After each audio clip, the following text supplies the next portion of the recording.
Ya, masih bersama kami pemirsa dalam spesial event IDX Channel penyampaian RAPBN dan juga nota keuangan 2026. Dan saatnya kita diskusikan lebih lanjut tadi apa saja poin-poin yang sudah disampaikan oleh Presiden Prabowo Subianto, dan kali ini sudah hadir bersama kami di studio IDX Channel Bapak Arief Wibisono, staf ahli bidang jasa keuangan dan pasar modal Kementerian Keuangan. Pak Arief, terima kasih sudah bergabung bersama kami. Sehat ya Pak? Sehat. Terima kasih Mas Fajar ya sudah diberi kesempatan kita untuk bicara sore hari ini. Ya, siap Pak Arief. Oke, kalau tadi kita simak bersama-sama Pak Arief apa yang kemudian sudah disampaikan oleh Presiden Prabowo begitu ya, sudah ada poin-poin secara jelas begitu yang disebutkan untuk tahun 2026.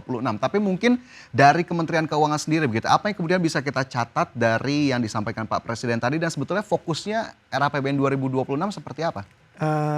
Mas Fajar ya, kita dulu sama-sama melihat. Yang pertama akan saya sampaikan dahulu bahwa ini momen yang penting buat Bapak Presiden kita. Karena untuk pertama kalinya tahun ini sepenuhnya perencanaan APBN itu dilakukan oleh pemerintahan Bapak Prabowo.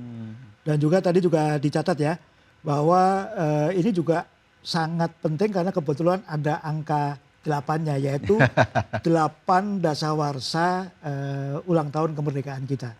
Nah kalau mungkin Mas Fajar sering lihat ya, biasanya ini kita laksanakan menjelang peringatan 17 Agustus tanggal 16 ya. Tapi kali ini karena tanggal 16-nya hari Minggu kita maju dari tanggal 15. Ya.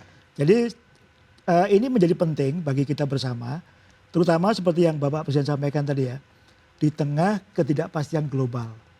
Jadi kalau kita lihat tadi ada yang kalimat yang sekarang ini benar-benar menjadi trending topic, yaitu my country first. Ya. Kalau Amerika ya make America great again ya.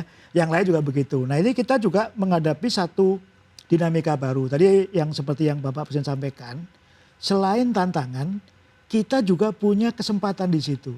Jadi beliau menyampaikan mengenai perjanjian partnership ya dengan Eropa yang sudah lama tertunda.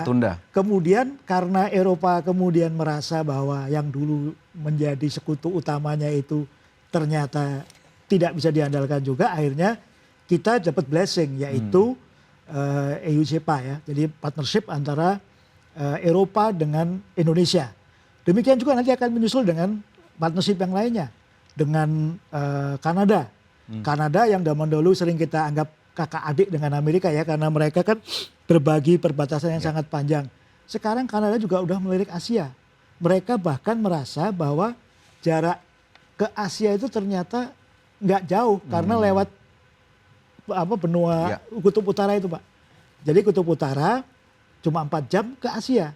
Nah sekarang barangkali nanti Kanada CEPA juga akan ditandatangani. Demikian juga kemarin kita lihat dengan berbagai dengan Amerika Latin ya, dengan Peru ya.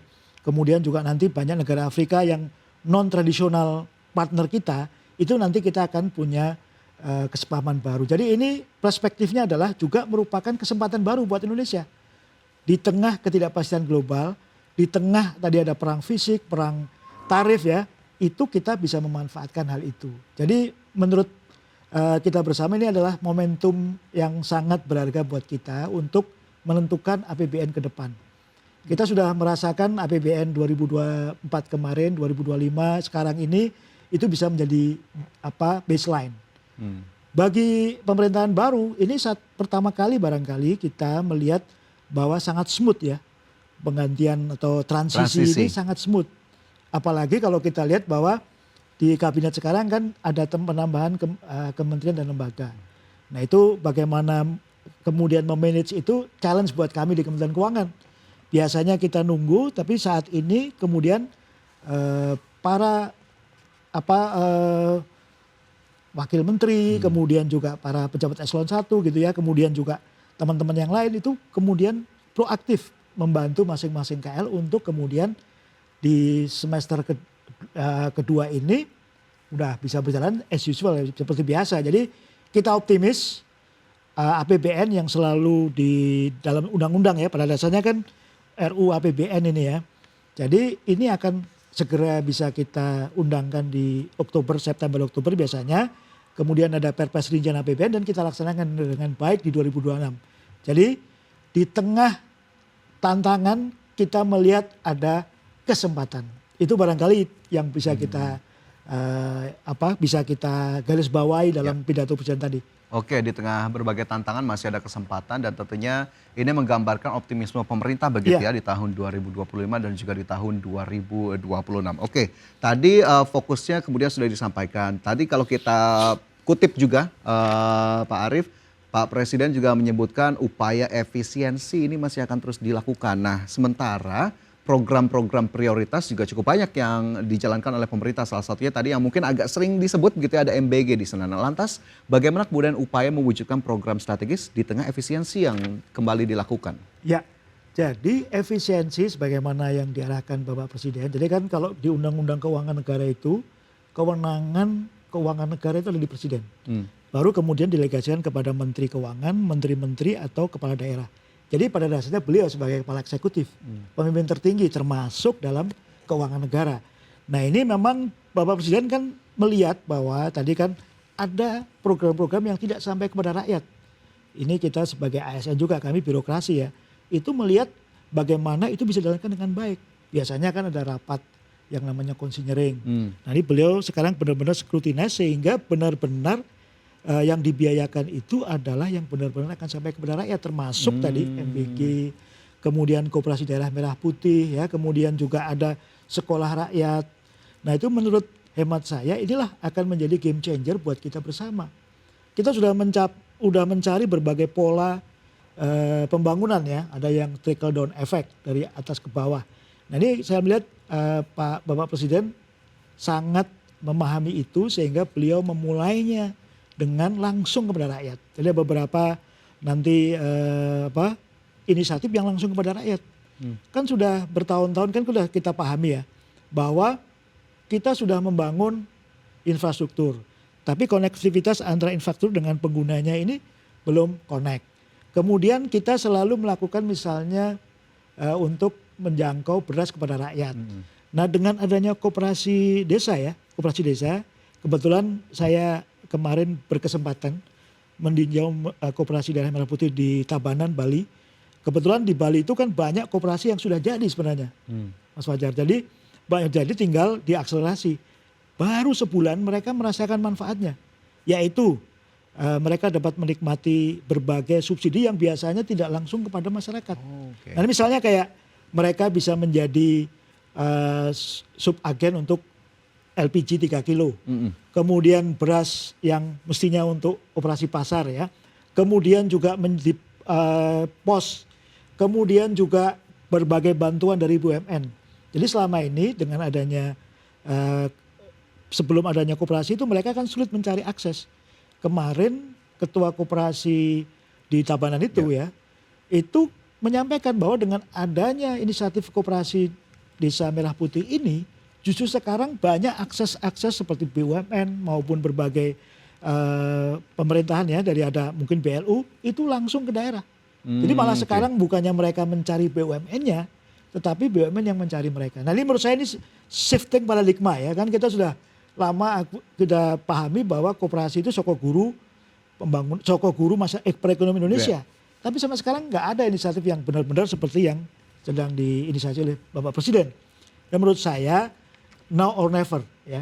Koperasi ini mau sukses mau tidak ya sekarang inilah moment of truth-nya. Jadi hemat saya semua effort ya apa yang sudah ada di Kementerian Keuangan dan kementerian lain kita gunakan semaksimal mungkin untuk mendukung inisiatif ini.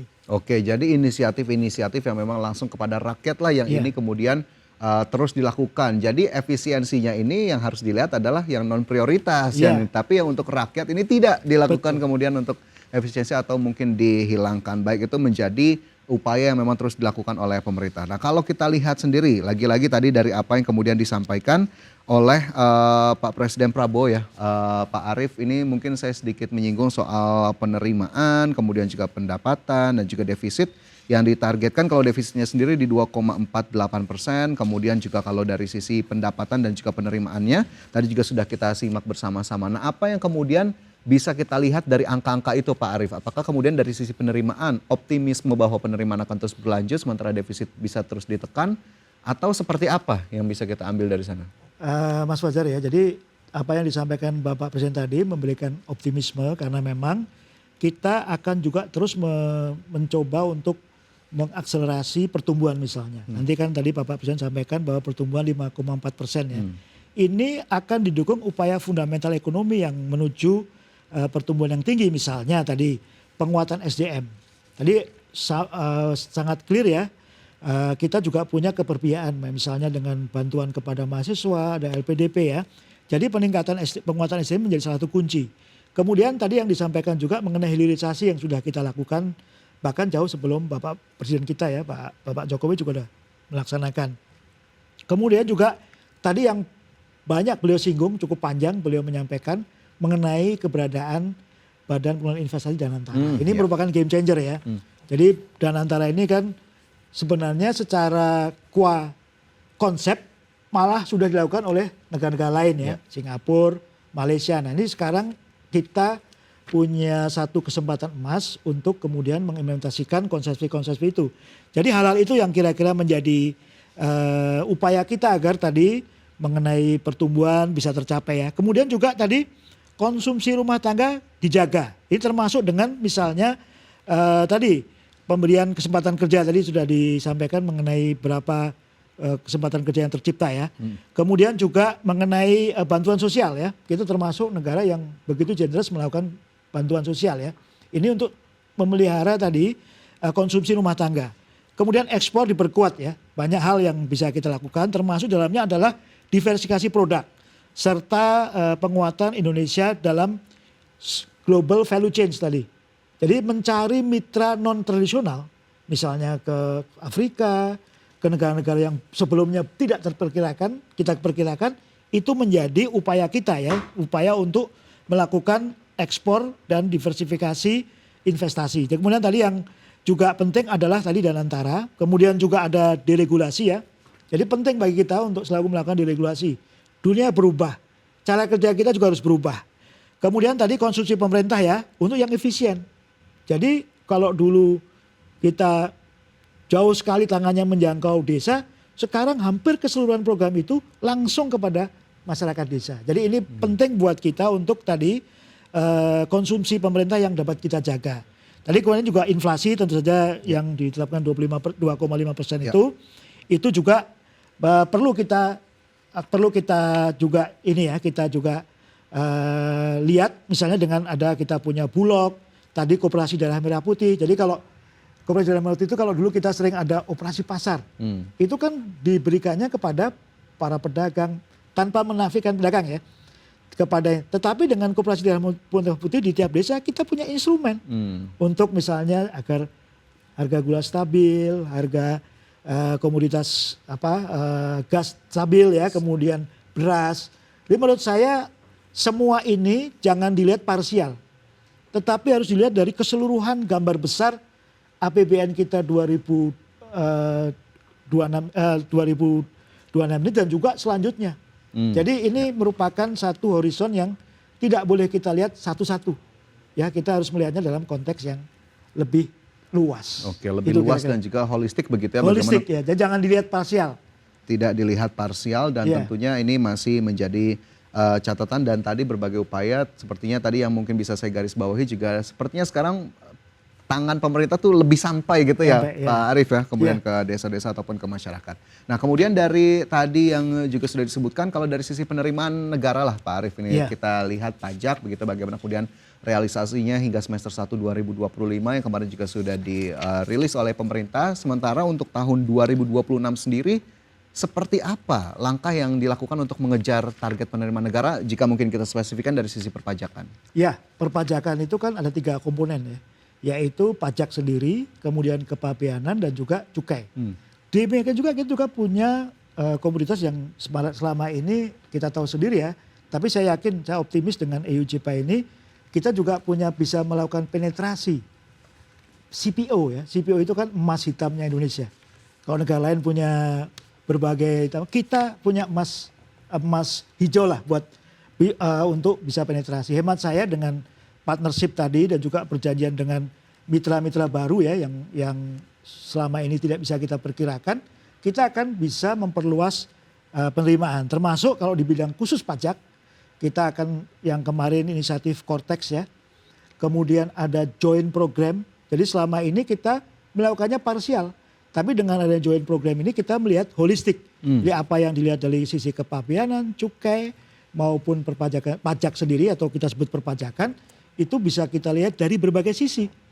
Sehingga misalnya bagaimana profiling wajib pajak, wajib bayar, itu menjadi satu. Sehingga orang tidak lagi membayar pajak segini, bayar kepabeanan segini, nggak bisa lagi. Ini merupakan upaya kita untuk tadi basis pajak itu bisa kita perkuat. Itu kira-kira Mas Fajar. Basis pajak diperkuat, kemudian juga lebih terintegrasi agar kemudian masyarakat lebih mudah tentunya ya untuk kemudian kepatuhan membayar pajaknya juga menjadi lebih tinggi. Baik, Pak Arief, kita tahan terlebih dahulu. Ini kita simak terlebih dahulu bagaimana kemudian laporan terkini dari gedung DPR MPR DPR dan kita lihat bagaimana kemudian suasananya di sana. Langsung saja kita ke jurnalis IDX Channel Wiki Adrian. Silakan Wiki dengan laporannya.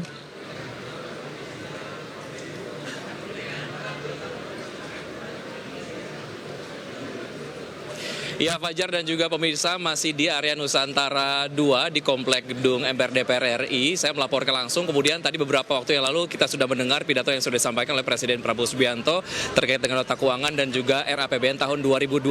Untuk berbincang sedikit mengenai apa yang kemudian sudah disampaikan oleh Presiden mengenai asumsi pendapatan dan juga belanja, sudah berada di samping saya Bapak Fauzi Amro, Wakil Ketua Komisi 11 DPR RI dari fraksi Partai Nasdem. Apa kabar Pak Fauzi? Halo, kabar Pak Wingki, selamat sore. Kabar baik? Baik, sangat baik. Terima kasih sudah. Panas-panasnya ini. Betul, lagi hangat-hangatnya ya. Apalagi bicara mengenai RAPBN 2026. Ya, tadi alhamdulillah Pak Presiden sudah menyampaikan nota keuangan untuk RAPBN tahun 2000, rancangan ya, rancangan APBN tahun 2026. Dan Pak Presiden sangat optimis, sangat yakin tentang masa depan perekonomian bangsa dan negara kita. Optimisme tentu saja tercapture dari apa yang kemudian ditargetkan oleh pemerintah, tentu saja mengenai pendapatan yang kemudian kalau kita bandingkan dengan APBN tahun 2025 ini meningkat ya. Dari 3.005,1 triliun rupiah di tahun 2026 ditargetkan 3.147,7 triliun rupiah. Untuk belanja dari 2025 di 3.621,3 triliun rupiah menjadi 3.786,5 triliun rupiah. Melihat peningkatan ini di era APBN tahun 2026, apakah kemudian ini bisa dipahami mengingat tadi sudah disampaikan program-program prioritas oleh Presiden Prabowo begitu? Ya. Artinya ini menjadi peningkatan yang wajar atau seperti apa, Pak? Ya, gini. Pertama, kita melihat bahwa APBN ini adalah APBN yang pertama bagi Pak Presiden Prabowo. Dulu APBN 2025, APBN transisi, tapi sekarang APBN yang benar-benar didesain, diarsitektur oleh Pak Prabowo dan tim perekonomian termasuk Ibu Sri Mulyani. Bahwa nanti diasumsikan, kalau bicara pendapatan tuh kita bicara dulu asumsi makronya. Di asumsi makro, dulu pertumbuhan kita 5,2, sekarang 5,4%. Itu kan mengalami kenaikan juga. Dulu termasuk defisit kita, inflasi kita 2,5%, sekarang di angka 2,5%. Artinya ketika pertumbuhan ekonomi kita membaik di antara dulu 5,4%, otomatis pendapatan negara, belanja negara, dan defisit kita juga mengalami pelebaran yang sangat luar biasa. Dan kami sangat optimis, satu, pendapatan negara kita yang diharapkan tadi itu 3.147,7%. Artinya naik kurang lebih hampir 147. Kemarin kan hampir 3.000 pendapatan negara kita. Terus belanja negara kita bertambah 3.786,5%. Artinya mengalami kenaikan juga. Terus defisit kita kurang lebih sama dengan periode yang lalu, 638,4 triliun, kurang lebih 2,48% dari PDB. Nah, satu hal yang menarik tadi adalah itu kita bicara skema APBN. Belum nanti kita bicara skema Danantara. Kan ada 8 program Pak Prabowo itu, satu ketahanan pangan, ketahanan energi, MBG, kesehatan, pendidikan, pembangunan desa, koperasi dan UMKM. Ke-8 itu akselerasi perdagangan, investasi dan perumahan. Nah, dari 8 program prioritas itu APBN tadi diarahkan menuju ke sana. Karena itu akan meningkatkan perekonomian di tingkat nasional maupun di tingkat lokal. Nah, kami berharap termasuk dengan investasi yang poin ke-8 yang paling penting tadi Pak Prabowo mengatakan bahwa Danantara. Danantara ini selama ini memang dividennya itu disumbangkan ke negara. Tapi karena mitra kami dalam konteks investasi, kami berharap dengan konteks Danantara bisa menyumbang 5-10% dividennya saja itu, insya Allah Pak Prabowo berjanji tadi bahwa di tahun 2029 saya berdiri di sini tidak lagi bicara defisit, tapi insya Allah tidak bicara defisit, tapi insya Allah sama atau surplus lagi. Kita berharap di tahun 2009 APBN kita bisa surplus seperti itu, Mas Vicky. Ditargetkan defisit 0 begitu ya. Dia defisitnya 0, dari 2,4, 638, 0 seperti itu minimal. Tapi kita berharap dan memotivasi supaya bisa surplus di tahun 2029. Ada pecutan lah ataupun mungkin penyemangat lah ya yang disampaikan oleh Presiden Prabowo Subianto terkait dengan kinerja dari BUMN sendiri begitu ya, profesionalismenya kemudian akan berujung kepada keuntungan dari BUMN begitu ya. Ada pesan terkait dengan komisaris dan juga direksi terkait dengan keberadaan juga Danantara sendiri. Bagaimana ini kemudian dapat menjadi sebuah trigger profesionalitas BUMN ke depan, Pak? Ya, dengan Danantara, seluruh BUMN sekarang kan masuk Danantara. Kita ada BUMN ini kan ada induk, ada anak, ada cicit, ada puyang dan seterusnya itu. Nah, kita berharap dengan kehadiran Danantara yang bisa menjadi holding kapitalnya BUMN secara luas, dia bisa mengklaster, dia bisa meminimalisir, dan dia bisa menggabungkan BUMN satu dengan BUMN yang lain, yang kira-kira masih punya kemampuan untuk mendapatkan dividen dari tahun ke tahun. Baik. Ya. Nah, kita berharap juga dengan Danantara, baik pun investasi maupun operasionalnya investasi di Komisi 11, dia benar-benar dengan dana yang kurang lebih hampir ratusan triliun di situ, dengan investasi yang hampir ratusan triliun, kita berharap kickback-nya juga ada disumbangkan terhadap negara. Dan target Pak Prabowo sebenarnya 300-500 triliun sumbangan Danantara itu untuk APBN kita di tahun 2020 yang akan datang, 2027 dan sampai yang akan datang. Baik, yang patut juga kita highlight adalah terkait dengan penerimaan perpajakan yang akan terus ditingkatkan tanpa mengganggu iklim bisnis dan juga investasi. Bagaimana Anda melihat ini, Pak Fauzi? Nah, dari sisi pengeluaran di tahun 2025, Pak Prabowo sudah efektif sekitar 306%, 306 triliun untuk efisiensi lah seperti itu. Itu kan dari sisi pengeluaran. Nah, di 2026-2027 dia mengharapkan pendapatan negara. Pendapatan negara kita pajak dan perpajakan itu 70-80% APBN kita dari sumber pajak dan perpajakan. Jadi pajak, bea cukai. Sementara PNBP kita bisa menyumbang 300-500 triliun. Kalau pajak dan bea cukai bisa di atas 3.000 triliun, insya Allah 2006-2007 kita akan surplus. Nah, kita berharap reformasi perpajakan pertama itu, yang kedua adalah sistem yang ada sekarang benar-benar dilaksanakan oleh kawan-kawan di perpajakan, sistem IT yang ada sekarang benar-benar harus dimanfaatkan semaksimal mungkin. Yang ketiga, kita berharap kepada Direktur Pajak yang baru, Dirjen Pajak yang baru maupun Dirjen Bea Cukai, benar-benar proses pajak dimaksimalkan, proses bea cukai dimaksimalkan, pendapatan negara maksimal, insya Allah kita bisa surplus di tahun-tahun yang akan datang. Optimisme itu penting, tapi yang paling penting adalah bagaimana mengawasi belanja di pemerintah sendiri agar tepat, kemudian efisien, dan juga dapat berlangsung secara transparan. Pak Fauzi, terima kasih sudah bergabung bersama kami di IDX Channel. Sehat selalu, sampai jumpa. Baik. Makasih, Pak Wiki. Dan pemirsa, itu tadi dia beberapa bahasan terkait dengan RAPBN tahun 2026. Seperti yang tadi sudah disampaikan, kita awasi sama-sama agar kemudian pemerintah dapat melaksanakan program-programnya secara amanah. Dari Gedung Nusantara 2, Komplek Gedung MPR DPR RI, saya Wiki Ardian. Kembali ke Fajar, silakan. Ya baik, terima kasih Wiki atas laporannya langsung dari Gedung DPR RI Jakarta, dan selamat bertugas kembali. Dan pemirsa, tetaplah bersama kami, spesial event IDX Channel akan segera kembali usai jeda.